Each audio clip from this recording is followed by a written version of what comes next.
com o advogado Enio Viterbo. Enio, muito bom dia.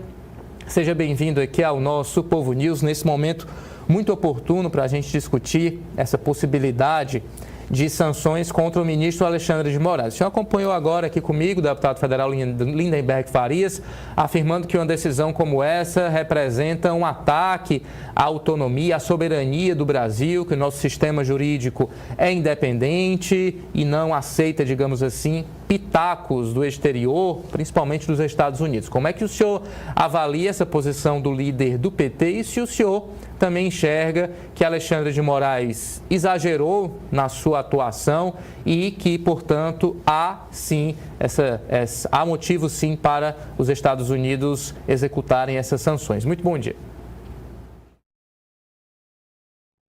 Eu acho que o seu microfone está desativado, Enio, só para você conectar. Pode me ouvir? Perfeitamente, pode. Ok.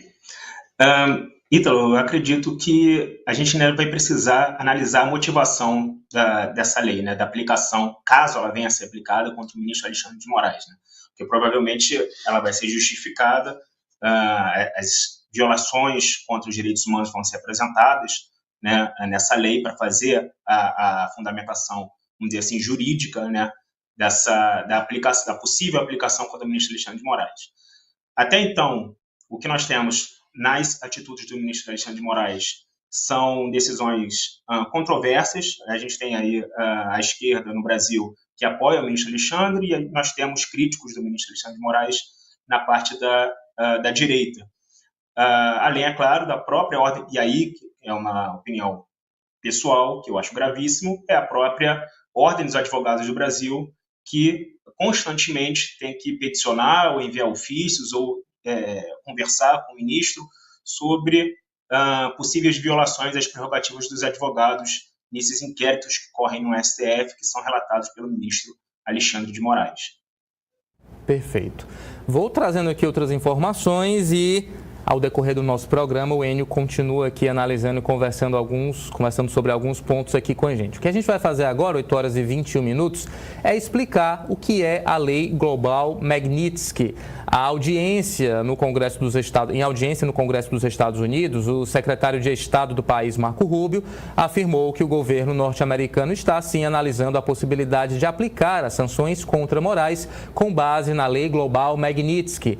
A legislação americana, por exemplo, permite punições a autoridades estrangeiras que são acusadas de corrupção ou graves violações de direitos humanos, é nesse segundo ponto que Moraes se enquadraria.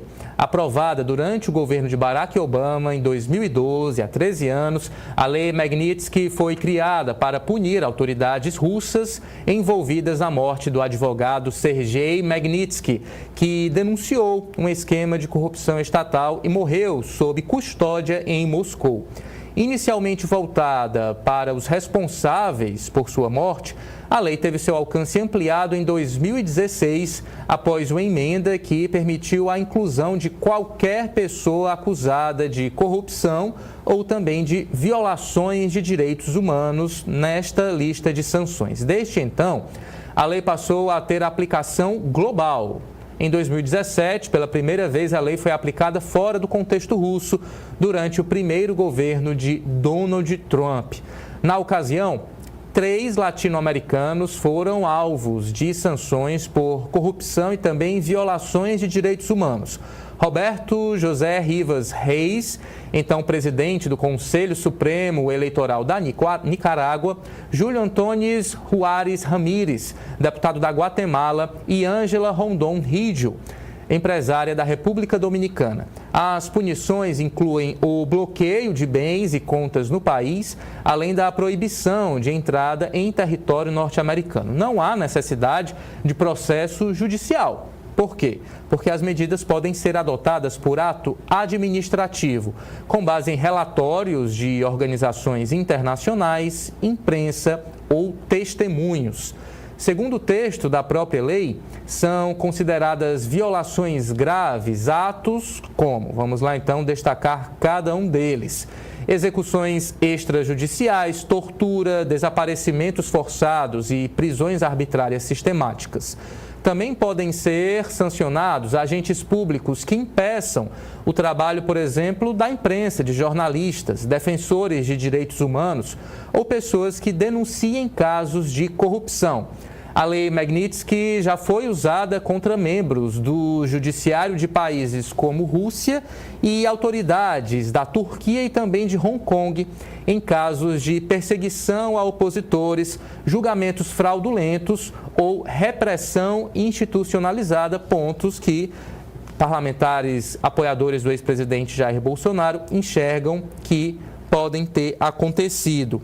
Enio Viterbo, queria aprofundar um pouco mais essa lei Magnitsky, no momento em que ela destaca, por exemplo, não precisa ser aberto um processo judicial, é tudo dentro do âmbito administrativo. Isso é comum pelo mundo? O Brasil pratica algo do tipo? Como é que o ordenamento jurídico mundial lida com esse tipo de lei, aprovada no Congresso, mas que pode ser aplicada diretamente pelo Executivo?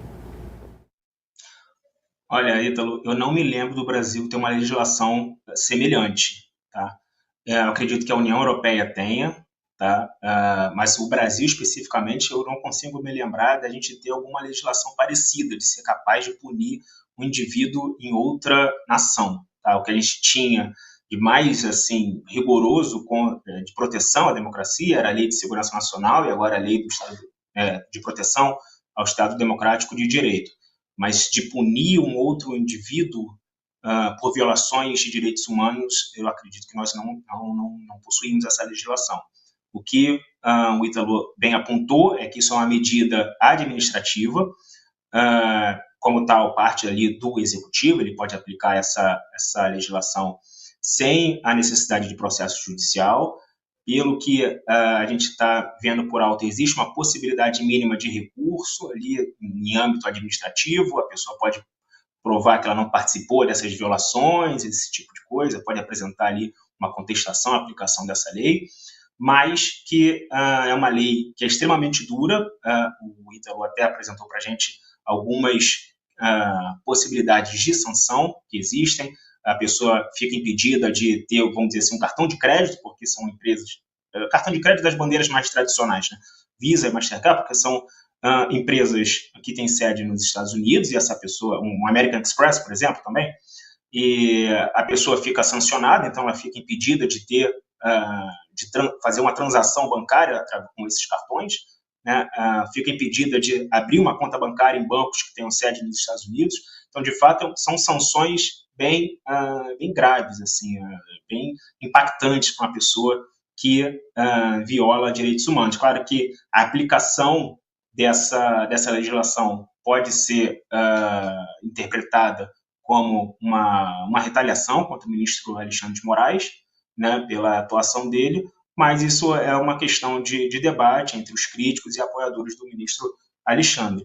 O que a gente pode lembrar também é que o Lindbergh Farias, uma coisa que ficou, que eu achei de destaque nessa fala do Lindbergh, é que na necessidade de apoiar todo o discurso do ministro Alexandre de Moraes, ele apoia até o erro, porque o ministro Alexandre de Moraes, quando fez uma fala parecida no passado, dizendo que o Brasil não era uma colônia, etc. e tal, ele disse que o Brasil tinha deixado de ser colônia em 1822, quando isso não é verdade. O Brasil deixou de ser colônia formalmente em 1815, quando foi elevado à categoria de reino, né, para participar daquele Reino Unido do Brasil, Portugal e Algarves. Então, o Lindbergh, né, ele espelha e ele traduz esse apoio de parte do governo ao ministro Alexandre de Moraes a tal ponto que ele reproduz até informações ali equivocadas. É isso, né? Se prendeu à data simbólica da independência, 1822, mas a gente sabe que houve todo um processo anterior de deslocamento do Brasil em relação a Portugal, como o Enio muito bem destaca aqui para a gente. 8 horas e 28 minutos, Enio Viterbo. Se você conseguir ficar com a gente ainda mais um pouquinho, porque eu vou precisar agora falar sobre um grave atentado nos Estados Unidos, inclusive se você quiser também emitir opinião sobre, fique à vontade, 8 horas e 29 minutos. Antes, deixa eu só trazer aqui a primeira parcial da nossa enquete. A gente está perguntando se você concorda que Moraes deve ser punido pelos Estados Unidos por suposta violação de direitos. Por enquanto, a maioria afirma que sim, 64%, 33% dizem que não, 3% não sabem. Na nossa comunidade, a parcial é a seguinte: 59% afirmam que sim, 39% não, 1% não sabem. Temos aqui algumas opiniões, como a Lucilei afirma o seguinte: o Brasil não é colônia dos Estados Unidos. O Hugo Lima pergunta o seguinte: deveria ter uma enquete do tipo: concorda que o Trumpete seja punido pelas atrocidades humanas e quebradeira comercial que vem acontecendo nos Estados Unidos? O Maurício Cunha vai em outra linha: esse ministro tem que ser punido aqui no Brasil. Se os Estados Unidos quiserem punir, também que puna. O Vidal diz o seguinte: patriota de verdade não defende interferência de outros países no nosso. Quem votou sim e se considera patriota é poser. José Carlos: como punir quem não cometeu erros? Será o errado punindo o certo. Marcelo Simon: esse sujeito já cometeu tantas irregularidades e se acha dono da justiça. Não acho que seja papel dos Estados Unidos, mas parece ser o único capaz de fazer o papel que antes era do legislativo. O Dri Leive diz o seguinte: ninguém deve ser processado por suspeição, seja quem for, direita, esquerda, centro ou um juiz do STF. Nenhum deles deve ser de nossa estima. O povo é quem paga os salários desses sujeitos. A lei deve ser para todos. A Silmara diz que Moraes não violou nenhum direito. Enfim, muitas opiniões aqui na nossa comunidade. Continua aí mandando sua opinião, que já eu trago uma nova parcial. 8h30. Vamos agora sim falar sobre esse caso gravíssimo. 2 funcionários da Embaixada de Israel morreram baleados do lado de fora de um evento do Museu Judaico da capital Washington, D.C., nos Estados Unidos, na noite desta quarta-feira, dia 21. Essa informação foi confirmada pela secretária de Segurança Interna dos Estados Unidos, Kristi Noem, nas redes sociais. Um suspeito de ter participado do tiroteio, Elias Rodrigues, foi preso logo após esses assassinatos. Segundo o embaixador de Israel nos Estados Unidos, Yekiel Leiter, as vítimas eram um casal jovem que ficaria inclusive noivo na próxima semana, abre aspas. O jovem comprou um anel esta semana com a intenção de fazer o pedido de casamento na próxima semana em Jerusalém, disse ele. Eles foram identificados pela embaixada israelense como Yaron Lishinsky e Sarah Lynn Milgrim e estavam no auge de suas vidas. O ministro das Relações Exteriores de Israel, Gideon Saar, confirmou os nomes. Mais informações sobre esse casal: a polícia da capital afirmou, agora sobre o acusado dessas mortes, sobre o suspeito Elias Rodrigues, que ele teria 30 anos e está sob custódia.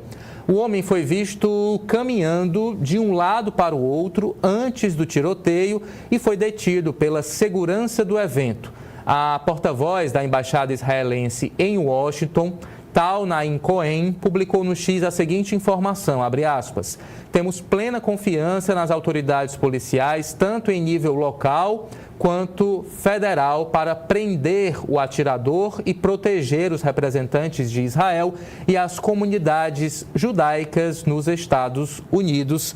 São essas as informações preliminares. Mais informações agora sobre o casal que foi morto, casal de funcionários da Embaixada de Israel. A Embaixada de Israel, inclusive nos Estados Unidos, já identificou o casal morto a tiros em um ataque em Washington como Yaron e Sarah. A imprensa israelense noticiou que os seus nomes completos são Yaron Lishinsky e Sarah Milgram.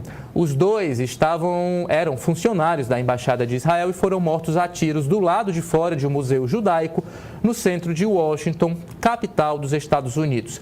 Esse museu estava realizando um evento voltado para ajudar os moradores de Gaza, informou a organizadora da iniciativa. O embaixador de Israel nos Estados Unidos, Yekiel Leiter, disse que o casal estava prestes a noivar e que o homem havia comprado uma aliança nesta semana. A gente acabou de dar essa informação. A embaixada afirma que sua equipe está de coração partido e arrasada pelo assassinato e acrescenta o seguinte: não há palavras que expressem a profundidade de nossa dor e o horror diante dessa perda devastadora. Nossos corações estão com suas famílias e a embaixada estará ao seu lado neste momento terrível. Levi Shentov é um rabino em Washington que conhecia o casal morto a tiros. Ele contou ao canal BBC que via o casal em eventos judaicos na cidade. Segundo ele, eram pessoas simpáticas, populares. E esta é uma notícia brutal. Organizações comunitárias judaicas reforçaram sua segurança nos últimos anos, diz ele, e especialmente depois do dia 7 de outubro, quando Hamas atacou Israel, matando cerca de 1.200 pessoas e fazendo mais de 250 reféns. Segundo o jornal Times of Israel, Yaron Lishinsky tinha 28 anos e trabalhava no departamento político da Embaixada de Israel em Washington. Ele havia escrito algumas vezes no Times of Israel. Em sua descrição, ele dizia ter mestrado em governo, diplomacia e estratégia pela Universidade Heikman e bacharelado em relações internacionais pela Universidade Hebraica. Mais informações sobre essa vítima, uma página no LinkedIn atribuída a Lishinsky diz o seguinte: acredito fervorosamente na visão delineada nos acordos de Abraão e acredito que expandir o círculo de paz nos nossos vizinhos árabes e buscar a cooperação regional é do interesse do Estado de Israel e do Oriente Médio como um todo. Para tanto, defendo o diálogo interreligioso e a compreensão intercultural. Pelo que a gente observa, uma pessoa de fato que procurava ali o diálogo, né, a compreensão para tentar se chegar a um acordo de paz entre o mundo judaico e o mundo árabe. 8h36, você vem comigo aqui para o telão para a gente acompanhar algumas reações de autoridades em relação a esse atentado. Vem comigo aqui então, já o Enio Viterbo volta aqui com a gente, né? Temos aqui Gideon Saar, ministro de Relações Exteriores de Israel. Temos aqui esse primeiro post, a gente vai aqui acompanhar, vamos traduzir aqui porque está em outra língua. Ele afirmou o seguinte: as conspirações de sangue modernas espalharam-se contra nós sobre genocídio, crimes contra a humanidade e matar bebês, prepara o caminho para um assassinato como o de Washington hoje, né? Então ele rebate, afirmando que Israel é acusado, né, de genocídio e tudo mais, mas que esse grupo acaba cometendo então esse assassinato em Washington. Vamos a mais reações. Temos aqui o Ministério das Relações Exteriores de Israel, já fazendo também, temos aqui o terceiro post do próprio Gideon. Vamos aqui traduzir então essa fala. Horrorizado com o ataque terrorista desta manhã, no qual 2 dos nossos funcionários da embaixada em Washington foram assassinados. Representantes israelitas em todo o mundo estão constantemente expostos a riscos aumentados, especialmente nestes tempos. Estamos em contato estreito com as autoridades americanas e Israel não se renderá ao terror, é o que afirma o Ministério das Relações Exteriores. E aqui a gente tem uma foto do casal. Vamos aqui também para a tradução dessa homenagem que é feita a esse casal brutalmente assassinado. Estamos chocados e horrorizados esta manhã com a notícia do brutal ataque terrorista que tirou a vida de 2 dos funcionários da nossa embaixada em Washington, Yaron Lishinsky e Sarah Lynn Milgram. Que a memória deles seja uma bênção. Abraçamos as famílias enlutadas durante esse período doloroso e continuaremos a apoiá-las sempre. Diplomatas e representantes israelitas em todo o mundo estão na linha de frente dos esforços diplomáticos de Israel, defendendo o país com as suas próprias vidas. Não seremos dissuadidos pelo terror. Continuaremos nossa missão em todo o mundo com um compromisso inabalável de representar Israel com orgulho. Então, está aqui essa reação também importante do Ministério das Relações Exteriores. São essas, então, as reações iniciais. A gente volta aqui para o nosso púlpito. O Enio Viterbo ainda está aqui com a gente, Enio. Você que com certeza acompanha também toda essa discussão e essa guerra travada já há muitos meses entre Israel e a faixa de Gaza, na sua opinião, qual o peso que você acredita que esse assassinato vai ter na própria tensão, né, que chegou ao limite total, a faixa de Gaza sendo bombardeada todos os dias, alimentos impedidos, né, que são ali barrados logo na entrada? Um rápido comentário, claro, do que você puder falar sobre esse tema aqui com a gente, Enio. Então, acho que você já matou a questão. De fato, a gente não pode deixar que o governo de Israel seja confundido com a população, né? Então, a gente não pode deixar um sentimento de repulsa que as pessoas possam vir a ter com o que está acontecendo na situação bélica, né, em Israel e na faixa de Gaza, e confundir isso com o israelita, que não tem nada a ver com isso, né? Que às vezes nem apoia o governo, ou às vezes é um funcionário público que não tem a mesma opinião que o governo, ou que não necessariamente está envolvido em alguma violação de direitos humanos, ou qualquer pessoa, funcionário público, porque foi o caso, né? Mas pode servir para qualquer pessoa lá, para qualquer habitante de Israel, né? O antissemitismo voltou a crescer no mundo em decorrência dessa situação do conflito bélico que ocorre lá nessa região do planeta, mas que a gente não pode deixar de repudiar aqui, né, essa situação de assassinato de pessoas que não estão em posição até de exercer algum tipo de mudança de cenário. São 2 funcionários públicos de embaixada. O cúmulo do absurdo, né, pessoas serem assassinadas por esse tipo de situação.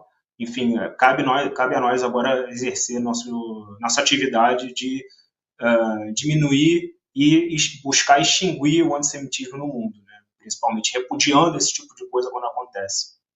Com certeza, além, claro, também de repudiar, né, todo o movimento anti-palestino que, infelizmente, também está presente em boa parte do mundo. 8h41, Enio. Enio Viterbo ainda está aqui com a gente. Vamos falar então sobre o julgamento do golpe, sobre o depoimento que tivemos ontem do ex-chefe da Força Aérea Brasileira. Antes, convido vocês a virem aqui para o nosso telão para a gente acompanhar os 9 pontos principais sobre o depoimento do ex-comandante da Aeronáutica, a primeira turma. A gente vai trazer aqui todo o resumo. Um contexto rápido: o brigadeiro Carlos de Almeida Batista Júnior, que comandou a aeronáutica na gestão Bolsonaro, depois por cerca de 1h30 nesta quarta-feira, a primeira turma do STF no processo de tentativa de golpe. Batista Júnior confirmou diversos pontos do depoimento que prestou à Polícia Federal durante as investigações sobre a trama golpista e destacou que Bolsonaro sabia e participou de reuniões em que um golpe de Estado foi discutido. Aqui a gente tem uma arte, né, mostrando os núcleos do golpe, núcleo crucial, núcleo de gerenciamento, de ações táticas. O nosso foco é outro, né? A gente vai trazer então os principais pontos. Ponto 1. Confirmou a participação de Bolsonaro em reunião sobre tentativa de golpe. Ponto 2. Reiterou que o general Freire Gomes ameaçou prender o ex-presidente Jair Bolsonaro. Ponto 3. Disse que Paulo Sérgio Nogueira apresentou uma minuta golpista aos comandantes. Ponto 4. Afirmou que o chefe da Marinha colocou tropas à disposição da trama. Ponto 5. Disse que houve debates sobre a prisão de Alexandre de Moraes. Ponto 6. Relatou que sofreu ataques ordenados por Braga Neto por ter resistido à iniciativa golpista. Ponto 7. Avaliou que a tentativa de golpe não prosperou por falta de adesão unânime das forças.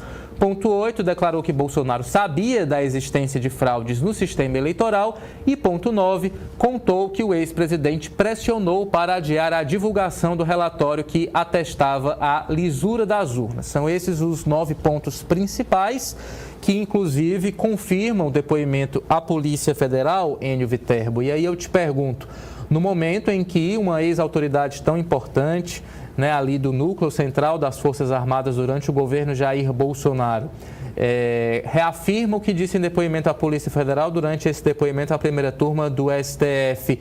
De que modo isso agrava a acusação contra o ex-presidente Jair Bolsonaro por tentativa de golpe, na sua visão? Lembrando que o depoimento do ex-comandante do Exército, Freire Gomes, não seguiu de forma estrita, né, de forma ali coadunada com o que ele falou à Polícia Federal. E as versões, né, os pontos que o ex-comandante da Aeronáutica destaca também não coincidem com o depoimento de Freire Gomes. Sua avaliação sobre tudo isso e sobre como é que o STF vai lidar, né, com essas versões diferentes em relação à trama golpista.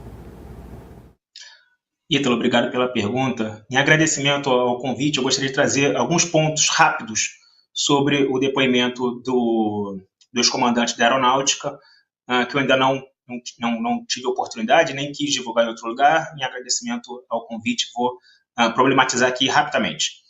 Ítalo, a primeira questão é que ele, de fato, confirma que existiram reuniões ali que foram apresentadas, minutas, que previam GLO, estágio de sítio, estágio de defesa, etc. Isso já vai na linha do que ele tinha dito anteriormente para a Polícia Federal e do que disse o depoimento do Freire Gomes, né? Apesar de que o Freire Gomes disse, na interpretação dele, pessoal, que se tratavam de estudos, etc., o que difere agora do depoimento do ex-comandante da Aeronáutica.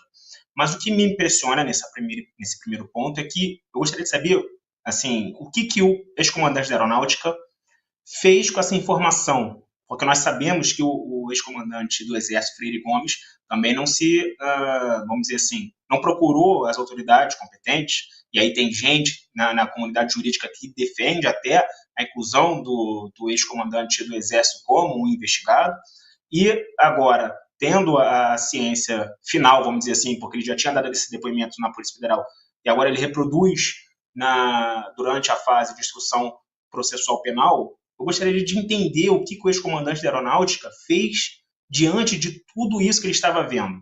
Nós não sabemos ainda. O segundo ponto, Ítalo, é sobre o Braga Neto. O ex-comandante da Aeronáutica disse, em resposta ao Procurador-Geral da República, de que ele sofria ataques nas redes sociais, de que ele passou a sofrer ataques nas redes sociais em função de não ter concordado ali com essa ruptura democrática. O que me causa espécie, Ítalo, é de que ele diz expressamente para o Paulo Gonet, quando ele foi perguntado, de que o responsável por esses ataques era o general Braga Neto. E diz que o jornalista Paulo Figueiredo foi utilizado como, vamos dizer assim, um longa-manos do Braga Neto para poder fazer esse ataque. Só que o que me causa espécie é de como o ex-comandante da Aeronáutica tinha essa informação à época dos fatos. Porque essa informação de que o Braga Neto vazava alguma coisa para algum jornalista XYZ e que isso foi utilizado por algum influenciador digital, etc., isso foi tratado durante o relatório da Polícia Federal, e de que foi divulgado posteriormente, enfim, denúncia da PGR, nós já sabemos. Mas eu fiquei com a impressão de que ele não teria como saber essas informações na época dos fatos, e ele não apresentou como ele tinha ciência de que esses ataques partiam do general Braga Neto. Enfim, é uma questão que a gente tem que ter, também teria que ser aprofundada. Um terceiro ponto, muito rápido aqui, Ítalo, é o Toffoli. Foi citado, Ítalo, o ministro do STF, Dias Toffoli, pelo ex-comandante da Aeronáutica, numa situação de que pessoas iam até o ex-presidente Jair Bolsonaro para acalmá-lo. Isso foi ali no final de 2022. E aí o ex-comandante da Aeronáutica cita que estavam ali nessas reuniões o Augusto Aras, o ex-PGR, e até o ministro do STF, Dias Toffoli. E isso, pelo que pude observar em outro veículo de comunicação, isso causou até uma divergência, ali, um entreveiro entre o ministro Alexandre de Moraes, que estava conduzindo a sessão do depoimento, e o advogado Demóstenes Torres. Porque o advogado Demóstenes Torres começou a perguntar sobre o porquê o ministro Dias Toffoli estava nessas reuniões e o que ele tinha dito, etc. e tal, e o ex-comandante da Aeronáutica disse que não se recordava. E aí o Demóstenes diz, do ministro você não se recorda, etc. e tal, e o ministro Alexandre de Moraes diz que eles estavam se desviando ali do foco. Isso é uma situação também que nós não abordamos, a mídia não aborda, assim, a grande mídia ainda não abordou isso. Isso tem que ser esclarecido. O que o ministro Dias Toffoli dizia para o ex-presidente Jair Bolsonaro. E a quarta situação é a situação do general Paulo Sérgio Nogueira. Que vou precisar te interromper bem rapidinho. Antes de você concluir esse quarto ponto, perdão, é porque eu preciso me despedir agora da TV O Povo. Muito obrigado para quem acompanhou o nosso Povo News, primeira edição pela TV O Povo, canal 48.2. Amanhã, sexta-feira, a gente está de volta a partir das 8 horas. Muito obrigado pela sua companhia. Enio Viterbo, agora sim você pode continuamos ao vivo aqui pelo YouTube e demais redes sociais do Grupo Povo, explicando aí o quarto ponto da sua análise. Agradeço, são só 5. O quarto é a situação do Paulo Sérgio Nogueira. Ítalo, o Paulo Sérgio Nogueira foi colocado pela Polícia Federal como um integrante de um núcleo radical que buscava ali incentivar o ex-presidente Jair Bolsonaro a fazer uma ruptura democrática. O problema dessa afirmação é que isso contradiz o depoimento do Cid. Porque o Cid, em depoimento durante o processo de delação, etc., ele coloca o Paulo Sérgio Nogueira como uma pessoa que tentava evitar, e ele, se não me engano, ele coloca essa expressão, evitar que o ex-presidente Jair Messias Bolsonaro fizesse uma doideira, alguma coisa nesse sentido. E o depoimento do ex-comandante da Aeronáutica diz, em determinado momento, de que ele, o ex-comandante da Aeronáutica, o ex-comandante do Exército e o general Paulo Sérgio Nogueira estavam, vamos dizer assim, em primeiro momento, estavam alinhados em se sentir incomodados com o que estava acontecendo. E aí isso causa ali uma discrepância entre o relatório da Polícia Federal e a denúncia com o depoimento do ex-comandante da Aeronáutica. E aí o ex-comandante diz, posteriormente, que o Paulo Sérgio apresenta uma minuta para ele, para o ex-comandante do Exército, que ele não quis tomar conhecimento daquilo, mas nós temos essa divergência. Qual era a real situação do Paulo Sérgio Nogueira? Ou o Cid está certo, e o ex-comandante estão corretos, ou tem alguma coisa de equivocada, enfim, alguém dali da Polícia Federal não soube interpretar bem o que os testemunhos estavam colocando. E, por último, Ítalo, é a situação do Augusto Torres, do ex-ministro da Justiça, se não me engano. Durante o depoimento da Polícia Federal, para a Polícia Federal, o ex-comandante da Aeronáutica disse que o Augusto Torres estava presente em reuniões que eram discutidas essas minutas, etc. e tal. Agora, nesse depoimento, o ex-comandante diz que primeiro ele começa a dizer assim, que ele quer fazer uma retificação, e ele quer colocar que ele não se recorda se de fato Augusto Torres estava nessas reuniões. Então, eu notei que é uma situação bem peculiar, porque quando o general Freire Gomes se contradisse no depoimento dele, prestado durante a instrução processual penal, e o depoimento prestado na Polícia Federal, o ministro Alexandre de Moraes foi bem incisivo e disse que ou ele estava mentindo na Polícia Federal ou ele estava mentindo para o ministro Alexandre de Moraes. Então ele colocou, vamos dizer assim, colocou a faca no pescoço do general Freire Gomes nessa situação de contradição. Mas agora eu notei que existiu ali um vácuo, existiu, vamos dizer assim, uma permissão muito grande nessa situação do Augusto Torres. Então, ele estava presente ou ele não estava presente nessas reuniões? Qual que é a versão correta? Eu não vou dizer, Ítalo, obviamente, de que o ex-comandante mentiu em um lugar ou mentiu em outro, porque ele pode ter se equivocado. Enfim, existe isso, as pessoas se equivocam. Então, a gente também teria que aprofundar essa questão. O Augusto Torres estava presente ou ele não estava presente? Isso é uma situação que a defesa vai poder abordar e se aproveitar aí, desse testemunho do ex-comandante da Aeronáutica. Ítalo, é isso que eu tenho para colocar. Muito obrigado pela pergunta, muito obrigado pelo convite e fico à sua disposição. Agradeço o Enio Viterbo, destacando contradições que são importantes, sim, não podem ser minimizadas, e o STF vai ter que analisar aí com muita cautela para chegar na decisão, né, correta para fazer justiça de fato. Enio Viterbo, agradeço demais sua estreia aqui com a gente, né, no nosso Povo News, que a gente tem, claro, outras oportunidades para discutir esses e outros temas. Forte abraço e até a próxima.